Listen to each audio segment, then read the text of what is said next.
आजच्या लेक्चरमध्ये आपण थायरॉइड ग्लँड बद्दल शिकणार आहोत, जाणून घेणार आहोत. तर थायरॉइड ग्लँड बेसिकली काय असते? थायरॉइड ग्लँड ही आपल्या नेकमध्ये बेस ऑफ द नेकला सिच्युएटेड असते and it is located in front of the trachea as you can see in the picture. Thyroid gland ही एक बटरफ्लाय शेप्ड ग्लँड आहे ज्याच्यात दोन लोबनी ती बनलेली आहे, एक राईट लोब आणि लेफ्ट लोब. हे दोन्ही लोब्स ब्रिज करायचं काम इस्थमस करतो. इथे हे ब्रिज करायचं काम इस्थमस करतो. याच्या प्रत्येक पोलला इथे इथे इथे आणि इथे पॅराथायरॉइड ग्लँड लोकेटेड असते. आता थायरॉइड ग्लँड ही फिमेलमध्ये लार्जर असते दॅन मेल, कारण फिमेलच्या रिप्रोडक्टिव्ह लाईफमध्ये ज्या वेगवेगळ्या फेजेस येतात, प्युबर्टी असेल, प्रेग्नन्सी असेल, लॅक्टेशन असेल, इथे थायरॉइड ग्लँडचं मेन फंक्शन सुद्धा आहे. आता थायरॉइड ग्लँड याचे मेन फंक्शन्स काय आहेत? तर थायरॉइड ग्लँड स्टिम्युलेट करते मेटाबॉलिक रिॲक्शन्सना, ग्रोथला आणि डेव्हलपमेंटला, मे इट बी फिजिकल और मेंटल. थायरॉइड ग्लँड सेल्स पासून बनले, तसं थायरॉइड ग्लँड पण सेल्स पासून बनले. तर दोन मेन सेल टाईप कुठले आहेत थायरॉइड ग्लँड मधले? तर ते आहेत फॉलिक्युलर सेल्स आणि पॅराफॉलिक्युलर सेल्स. आता पॅराफॉलिक्युलर सेल्स जे आहेत ते कॅल्सिटोनिन सिक्रेट करतात आणि फॉलिक्युलर सेल्स आहेत ते T3 आणि T4 सिक्रेट करतात. तर T3 म्हणजे काय? तर ट्राय आयोडोथायरोनिन आणि T4 म्हणजे टेट्रा आयोडोथायरोनिन. ह्या फॉलिकलच्या आजूबाजूला या सेलच्या आजूबाजूला अनेक ब्लड कॅपिलरीज असतात, जसं आपण या पिक्चरमध्ये बघू शकतो.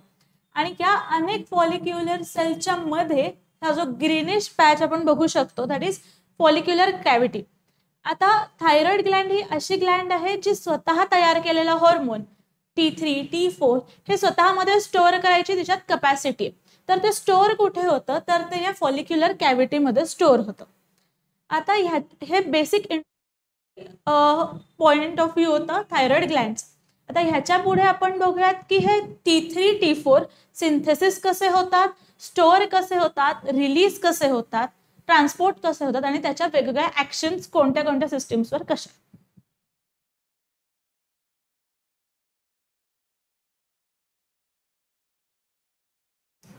ओके, सो आता सिंथेसिस ऑफ थायरॉइड हॉर्मोन ही खूप मोठी प्रोसिजर आहे.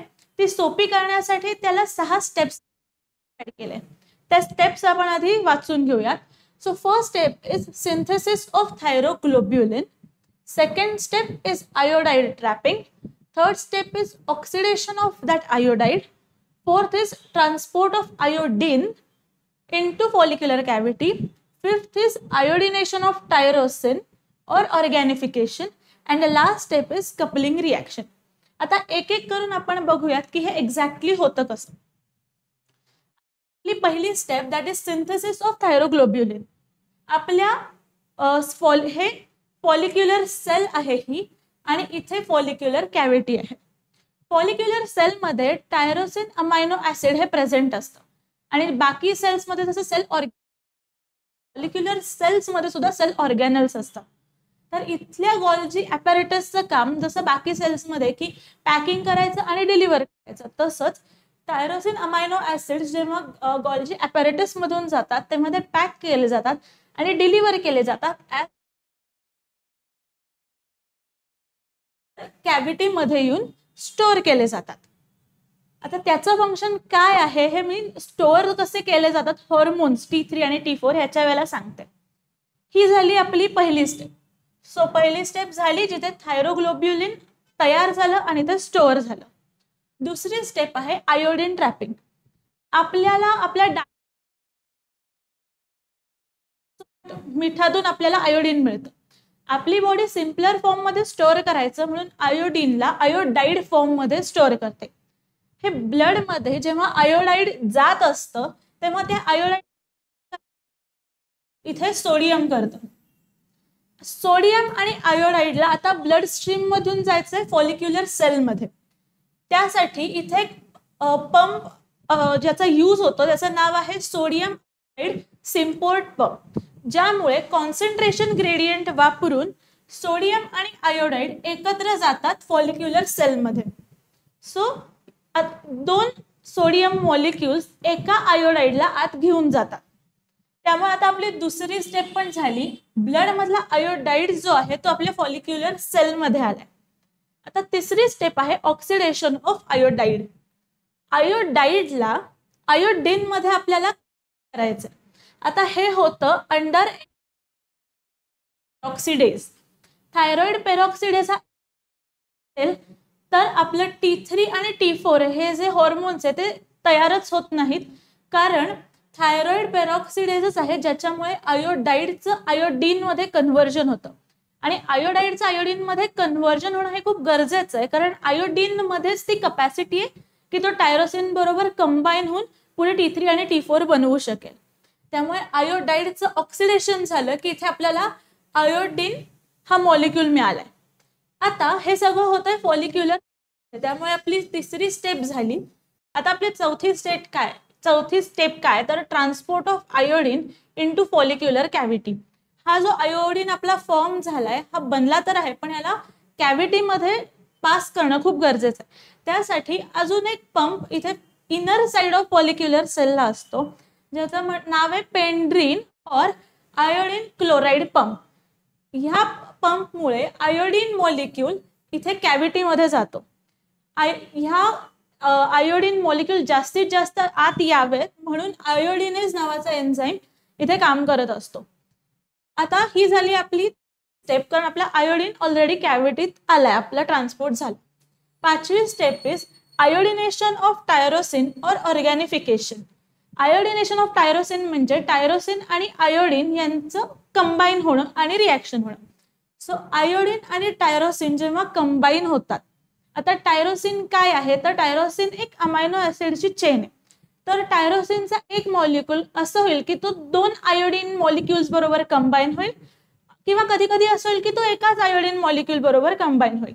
जेव्हा तो 2 आयोडीन मॉलिक्युल्स बरोबर कंबाईन होतो तेव्हा DIT बनतं, म्हणजे डाय, दोन्ही साईडला आयोडीन आहे त्यामुळे डाय आयोडो टायरोसिन.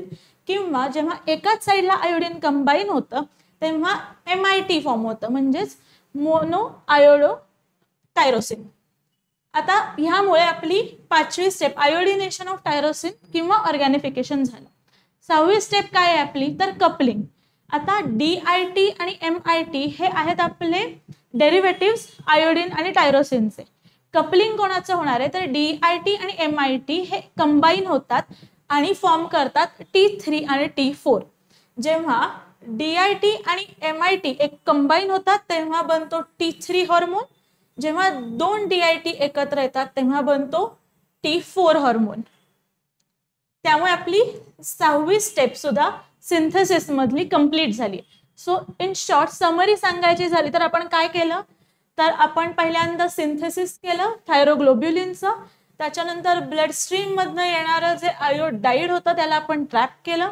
त्याला पंप थ्रू आपण फॉलिक्युलर सेलमध्ये घेतलं. फॉलिक्युलर सेलमध्ये जे आयोडाईड आलंय त्याला एन्झाईममुळे आयोडाईडचं आयोडीन मध्ये कन्व्हर्जन झालं. आयोडीनचं आपण फॉलिक्युलर कॅव्हिटीमध्ये त्याला शिफ्ट केलं. इथेही आपण एक पंप थ्रू शिफ्ट केलं. इथे गेल्यावर आयोडीन आणि टायरोसिन एकत्र झाले आणि त्यांनी काय फॉर्म केलं तर डेरिव्हेटिव्स फॉर्म केले जे आहेत MIT आणि DIT. त्याच्यानंतर कपलिंग रिॲक्शन झाली. DIT नी T4 फॉर्म केलं, DIT प्लस MIT नी T3 फॉर्म केलं. आता आपण बघूया की रिलीज कसा होतो. T3 आणि T4 हॉर्मोन्स तर बनले पण हे रिलीज होणार. रिलीज होण्याआधी ते स्टोअर होणं पण गरजेचं आहे. आपण मगाशी बघितलं होतं सिंथेसिस मधली पहिली स्टेप होती सिंथेसिस ऑफ थायरोग्लोब्युलिन.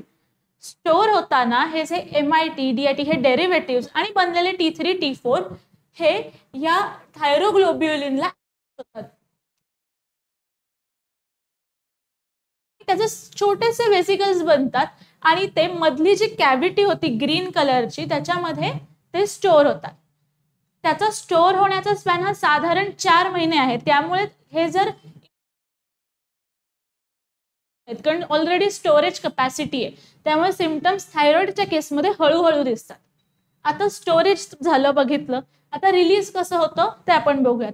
त्याचा फ्लोचार्ट मी बनवून ठेवला आहे सिम्पल, की जेव्हा सिग्नल येतो तेव्हा स्युडोपोड ऍक्टिव्हेशन होतं. स्युडोपोड ऍक्टिव्हेशन नंतर पिनोसायटोसिस होतं, त्याच्यानंतर लायझोझोमची ऍक्शन होते आणि 2 गोष्टी बाहेर निघतात, ते म्हणजे डेरिव्हेटिव्ह आणि हॉर्मोन्स. आता ते डिटेलमध्ये आपण बघूयात इथे डायग्राम मध्ये, की मी म्हणलं तसं की हे वेसिक्युल्स छोटे छोटे बनतात. स्युडोपोड्स काय आहेत तर ते फुटस्टेप सारखे एक एक्सटेन्शन आहेत फॉलिक्युलर सेल्सचे. तर ते एका वेसिक्युलला बाकीच्यांपासून वेगळं करतात आणि त्याला घेऊन येतात सेलकडे. सेलच्या इथे पिनोसायटोसिस होतं. पिनोसायटोसिस म्हणजे सेल स्वतःचा थोडा आकार बदलते so that cell can engulf that molecule. Pinocytosis नंतर पुढे लायझोझोम्स, जेव्हा हा मॉलिक्यूल सेलमध्ये येईल, परत कॅव्हिटीतून सेलमध्ये येईल, तेव्हा लायझोझोम्स काम करणार. लायझोझोम्स या पूर्ण मॉलिक्यूलला खाणार आणि फक्त राहणार ते आपले डेरिव्हेटिव्स आणि इथे जे असतील T3 आणि T4. हे जे वरचे आपले डेरिव्हेटिव्स आहेत ते रेसिड्यू त्यांना म्हणलं जातं, की जे अजून कंबाईन झालेले नाहीयेत. आणि इथे T3 T4 हे रेडी हॉर्मोन्स आहेत. तर आता त्यामुळे हे ह्या जे तयार झालेले आपला हॉर्मोन आहे ते वेगळे होतात आणि रेसिड्यूज वेगळे होतात. हॉर्मोन जो तयार झालेला आहे आपला तो वेगळा निघून ब्लड कॅपिलरीत जातो आणि ब्लड कॅपिलरी थ्रू तो फुल बॉडीमध्ये सर्क्युलेट होतो. आणि जेव्हा हे MIT आणि DIT येतात, इथे अजून एक एन्झाईम काम करतो, डिआयोडिनेज. ॲज द नेम सजेस्ट करणार आहे तो, त्यामुळे ह्यातला जो आयोडीन आहे तो काढून घेणार आहे आणि परत रियूज साठी तो वापरणार आहे. मग परत फॉलिक्युलर सेल मधून आयोडीन तो परत बाहेर जाणार टायरोसिन बरोबर आणि तो पुढची रिॲक्शन कंटिन्यू करणार. So in this way release of thyroid hormone into blood होणार. सो आता नेक्स्ट आपली स्टेप आहे की रिलीज झाल्यावर ट्रान्सपोर्ट कसा होणार याचा. बेसिक T3 आणि T4 मधला डिफरन्स काय आहे. जर त्यांचं एकत्रच बनतात, एकत्रच स्टोअर होत आहेत, एकत्रच निघतात तर 2 हॉर्मोन का. T3 T4 मधला फरक असा आहे की T3 हा टार्गेट सेलवर शॉर्ट स्पॅन मध्ये खूप जास्ती ऍक्शन दाखवतो आणि T4 जो आहे तो हळू आणि हळू ऍक्शन दाखवतो. याचं रिझन असं आहे की T4 कडे ट्रान्सपोर्ट प्रोटीन्ससाठी जी ॲफिनिटी आहे, त्यांना ॲडर करायची, त्यांना बाइंड करायची ही जास्ती आहे. त्यामुळे तो जास्ती काळ ब्लड सर्क्युलेशन मध्ये राहू शकतो. त्यामुळे T3 जर एका दिवसात काम करत असेल तर T4 1 वीक पर्यंत काम करू शकतो. तर ते कोणते ट्रान्सपोर्ट प्रोटीन्स आहेत जे ब्लड मध्ये असतात. ट्रान्सपोर्ट प्रोटीन्स आहेत थायरॉक्सिन बाइंडिंग ग्लोब्युलिन म्हणजे TBG, दुसरा आहे thyroxine binding pre albumin TBPA आणि अल्ब्युमिन. ह्या प्रोटीन्स थ्रू सगळ्या ब्लड मधून सर्क्युलेट होतात असतात T3 आणि T4. आता आपण बघितलं सिंथेसिस, स्टोरेज, हिस्टोलॉजी आपण बघितली आणि ट्रान्सपोर्ट प्रोटीन्स बघितले. आता सगळ्यात महत्त्वाची गोष्ट म्हणजे थायरॉइड ग्लँड जी आहे ची ऍक्शन पूर्ण बॉडीवर आहे. तर आता आपण आपल्या बॉडीतले महत्त्वाच्या सिस्टीम्स आणि मॅक्रोन्यूट्रिएंट्स जे त्या सिस्टीम्स मधली फंक्शन्स कॅरी आउट करायला खूप महत्त्वाचे असतात, ह्याच्यावर थायरॉइड हॉर्मोनचं काय ऍक्शन आहे हे आपण बघूयात. सो थायरॉइड हॉर्मोनची ऍक्शन बेसिकली थायरॉइड हॉर्मोनचे 2च फंक्शन्स आहेत. एक पहिलं म्हणजे बेझल मेटाबॉलिक रेट वाढवणं आणि दुसरं म्हणजे stimulation of growth, especially in children. आता आपण एक एक करून ऍक्शन्स बघूयात. पहिली ऍक्शन आहे ऍक्शन ऑन प्रोटीन्स. पहिल्यांदा आपण मॅक्रोन्यूट्रिएंट्सवर बघूयात. मॅक्रोन्यूट्रिएंट्स मध्ये प्रोटीन, कार्बोहायड्रेट्स आणि फॅटवर काय ऍक्शन होते हे बघूयात. आता ऍक्शन ऑन प्रोटीन. प्रोटीन हे रायबोझोमची ऍक्टिव्हिटी वाढवण्यासाठी खूप गरजेचं आहे आणि रायबोझोम हे गॉल्जी ॲपॅरेटस बरोबर थायरोग्लोब्युलिन तयार करण्यासाठी खूप गरजेचे आहेत. त्यामुळे प्रोटीन सिंथेसिस हे काम इन्क्रीज करतं जेव्हा थायरॉइड हॉर्मोन ऍक्टिव्हेट होतो किंवा BMR आपला वाढतो. तर ते प्रोटीन सिंथेसिस कसं करतं तर ट्रान्सलेशन वाढवून, ट्रान्सक्रिप्शन वाढवून प्रोटीनचं जास्तीत जास्त सिंथेसिस केलं जातं. आता action of thyroid hormone on carbohydrates. तर जे काही मेकॅनिझम्स आहेत कार्बोहायड्रेट्स मेटाबॉलिझमचे ते सगळेच स्टिम्युलेट केले जातात. का? कारण BMR ते काम करण्यासाठी, मेटाबॉलिक रिॲक्शन घडवण्यासाठी ग्लुकोज लागणार. तर हे जे ग्लुकोज आहे ते आपल्याला एनर्जी आहे ते आपल्याला प्रायमरीली मिळते कार्बोहायड्रेट्स कडून. त्यामुळे त्याचं जे ऍब्सॉर्प्शन आहे GI ट्रॅक मधलं ते वाढणार, त्याचा अपटेक वाढणार, कारण सेलला जास्तीत जास्त एनर्जी खर्च करायची मेटाबॉलिक रिॲक्शनसाठी, कारण BMR वाढलाय. मग ग्लायकोजन ब्रेकडाऊन होणार सिम्पलर फॉर्म मध्ये, कारण एनर्जी हवी अपटेक करणार ते, कारण रिॲक्शन करायचे, कारण BMR वाढलाय. आणि ग्लुकोनिओजेनेसिस पण वाढणार, म्हणजेच एनर्जी फक्त कार्बोहायड्रेट सारख्या मॅक्रोन्यूट्रिएंट पासून पण एनर्जी कंझ्युम करायला सुरू करणार. आता आपण action of thyroid hormone on fats बघूया. बेसिक ऍक्शन काय आहे की it breaks down the adipose tissues and releases fatty acids.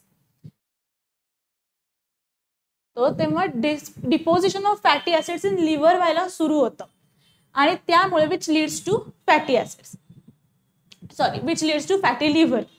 जेव्हा हायपोथायरॉइडिझम होतं त्यामुळे काय होतं तर फॅटी प्लेक्स जे आहेत ते ब्लड व्हेसलच्या लाइनिंग मध्ये डिपॉझिट व्हायला सुरू होतात आणि त्यामुळे ऑब्स्ट्रक्शन होतं ब्लड फ्लोला आणि which may lead to atherosclerosis.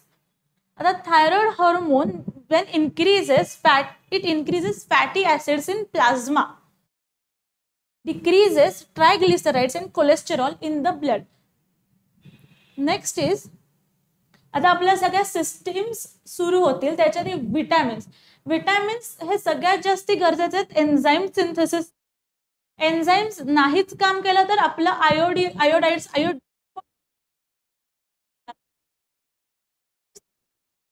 नाही तर पुढच्या कुठल्याच गोष्टी होत नाहीत. मग BMR वाढला की एन्झाईमचे रिॲक्शन्सचा रेट पण वाढतो. In that condition vitamin deficiency तयार होते, कारण व्हिटॅमिन्सचा. त्यानंतर action of thyroid hormone on body temperature. जेव्हा मेटाबॉलिक रेट वाढतोय तेव्हा हीट पण वाढतंय, कारण खूप मेटाबॉलिक रिॲक्शन्स बॉडीमध्ये होतात वेगवेगळ्या पार्ट्समध्ये. मग हीट वाढली की आपोआप बॉडीचं टेम्परेचर पण वाढतं. सो वेन BMR इन्क्रीजेस और body temperature also increases. So action on body weight. When BMR increases body weight decreases, and when BMR decreases body weight increases. Now action on blood. आता thyroid hormone is very essential for erythropoietic activity. So in case of hyperactivity of hormone, polycythemia will take place, and in case of hypoactivity, anemia will occur.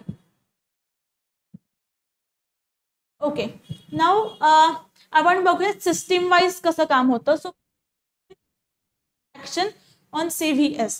So thyroid hormone काय करतो तर thyroid hormone stimulate करतो contraction of heart. Maximum contraction of heart कसं होईल हे thyroid hormone बघतो. तसंच simultaneously CVS आणि ऍक्शन ऑन BP हे एकत्र बघायचा प्रयत्न करूयात. जेव्हा थायरॉइड हॉर्मोनमुळे कॉन्ट्रॅक्शन जास्ती होतं, जेव्हा हार्ट कॉन्ट्रॅक्ट होतं तेव्हा तिथल्या ज्या आर्टरीज आहेत सिस्टमिक सिस्टॉलिक BP जे आहे ते इन्क्रीज होतं, कारण हार्ट खूप प्रेशरनी कॉन्ट्रॅक्ट होतं, त्यामुळे ब्लड खूप प्रेशरनी बाहेर येणार आहे आणि तिथल्या आर्टरीजवर ते प्रेशर येणार आहे. सो सिस्टॉलिक BP इन्क्रीज होतं. दिस कॉजेस सिस्टॉलिक BP राईज. आणि जेव्हा डायस्टॉलिक BP कमी का येतं, कारण BMR जेव्हा वाढतो, जसं आपण ब्लड व्हेसल्सही बघूयात, BMR जेव्हा वाढतो तेव्हा ऑक्सिजनची डिमांड पण वाढते, कारण बॉडीला अनेक रिॲक्शन्स घडवायच्या, त्यामुळे जशी एनर्जी लागते तसं कॅरी आउट करायला ते ऑक्सिजन लागणार आहे. त्यामुळे ऑक्सिजनची डिमांड वाढली की व्हॅझो डायलेटेशन होणार आहे. पण जेव्हा व्हॅझो डायलेटेशन होतं तेव्हा प्रेशर एवढं एक्झर्ट होत नाही, कारण आपल्या व्हेसलचा सरफेस एरिया वाढतो, त्यामुळे डायस्टोलिक BP हे कमी होतं. So action on CVS is thyroid hormone causes contraction of heart and increase in heart rate. Action on blood vessels is when BMR increases, oxygen demand by tissue also increases, which leads to dilatation of blood vessels. Action on BP is contraction increases, so it causes increase in systolic BP, whereas oxygen demand increases, which leads to vasodilatation and which leads to diastolic BP, which causes decrease in diastolic BP. And the action on respiratory system, so BMR, जसं BMR वाढतोय, metabolic reactions वाढतात, so आपल्याला आपल्या शरीरात खूप carbon dioxide तयार होतोय, तो फ्लश आउट करायची गरज आहे. त्यामुळे तो फ्लश आउट करण्यासाठी रेस्पिरेटरी रेट वाढतो. जास्तीत जास्त ऑक्सिजन सप्लायची पण आपल्याला गरज आहे to carry out those reactions. त्यामुळे ऑक्सिजनची गरज पण बॉडीला खूप असते. त्यामुळे इन शॉर्ट रेस्पिरेटरी रेट सुद्धा वाढतो, कारण CO2 बाहेर टाकायचा आहे जास्ती आणि ऑक्सिजन जास्ती घ्यायचा आहे. त्यामुळे ब्रीदिंगचा रेट सुद्धा होतो. Now next is action on muscles. So in hyperthyroidism there is hyperactivity of muscle, and in hypothyroidism there is weakness of muscle. Action on CNS. So in case of hyperthyroidism there is anxiety, restlessness, irritability and stress, and in case of hypothyroidism there is mental retardation. It is especially seen in children. Now action on reproductive system, आपण याला female आणि mail असं divide करूयात. In case of female, in case of hyperthyroidism, female may suffer from amenorrhea or oligomenorrhea, and in case of hypothyroidism female may suffer from polymenorrhea or menorrhagia. आता आपण मेल्सचं बघूयात. In case of hyperthyroidism male may suffer from impotency, and in case of hypothyroidism there may be a loss of libido. So loss of libido is sexual drive, so there may be loss of sexual drive in him. Now action on sleep. When there is hyperthyroidism there is a loss of sleep, and when there is hyperthyroidism there is lot of sleep.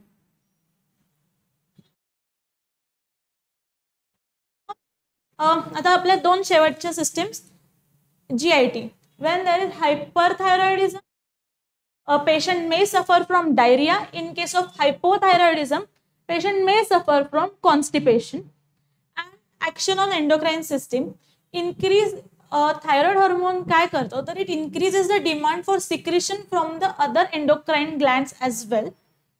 कारण thyroid हा जसं आपण बघितलं आतापर्यंत की वेगवेगळ्या सिस्टीम्सवर काम करतोय, even reproductive, GIT and CVS, CNS, every system. तसंच बाकीचे पण ग्लँड्स जे आहेत ते बाकीचे स्पेसिफिक सिस्टीम्सवर काम करत असतात. पण जेव्हा थायरॉइड हॉर्मोन एक्सेस काम करून घेतोय तेव्हा त्याला जी ग्लँड त्या ऑर्गनशी रिलेटेड आहे त्याच्याकडून पण ते फंक्शन नीट होण्यासाठी एक्सेस सिक्रेशनची गरज असते. So it demand excess secretion from other endocrine glands as well. सो आपण आतापर्यंत बघितलं की साधारण इंट्रोडक्शन पार्ट बघितलं, हिस्टॉलॉजिकली सेक्शनमध्ये थायरॉइड ग्लँडचे सेल्स कशा दिसतात बघितलं, थायरॉइड हॉर्मोन T3 आणि T4 कसे सिंथेसिस होतात बघितलं, त्याला 6 स्टेपमध्ये सिम्प्लिफाय करून. त्याच्यानंतर ते स्टोरेज त्यांचं कसं होतं आणि रिलीज कसे होतात ते बघितलं, त्यांचा ट्रान्सपोर्ट बघितला आणि त्याच्या ॲक्शन्स वेगवेगळ्या मॅक्रो न्यूट्रिएंट्सवर आणि आपल्या सिस्टीम्स बघितलं. सो आय होप तुम्हाला हा व्हिडिओ खूप युजफुल वाटला असेल आणि आवडला असेल. Thank you very much.